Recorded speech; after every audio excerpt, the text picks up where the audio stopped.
Well, let's take a look at what is happening in the markets, and we start off with the local bourse that got a handover of quite a volatile trading session in the Asian markets, and this is amid a trend of deflation that we are continuing to see in China. Of course, the trading session here has also been volatile. The JSE for most of the day was in the red, but we have seen it turn around with the all share up more than 0.1%. We are seeing the industrial 25 carrying most of those gains there, with a gain just shy of 1%. Financial 15 climbing almost 0.6%. But backing that overall trend is the resources 10 complex there, sinking almost 1.9%.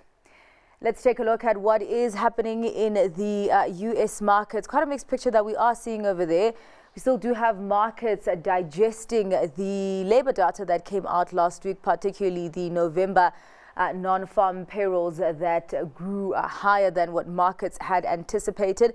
Of course, we do have inflation numbers coming out of the the consumer inflation print coming out tomorrow, and producer price index coming out on Wednesday. And of course, on Wednesday, we also have the meeting by the Fed, where the central bank will decide on its next interest rate decision.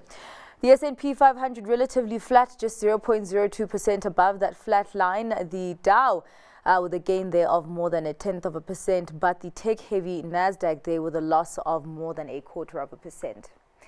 Let's take a look at what is happening across the Atlantic, and we are seeing a mixed picture over there, but mostly green, with the FTSE 100 being the only bourse there in the red, sinking 0.11%. The CAC 40, though, carrying most of those losses, climbing almost 0.4%, and the DAX up almost 0.1%.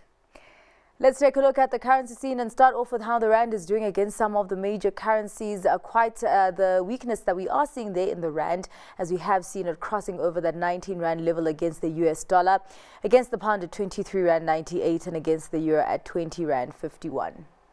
Let's take a look at what is happening with the other currency pairs, and we start off with the euro dollar at 1.07, pound dollar at 1.25, and the yen just above 146 against the US dollar.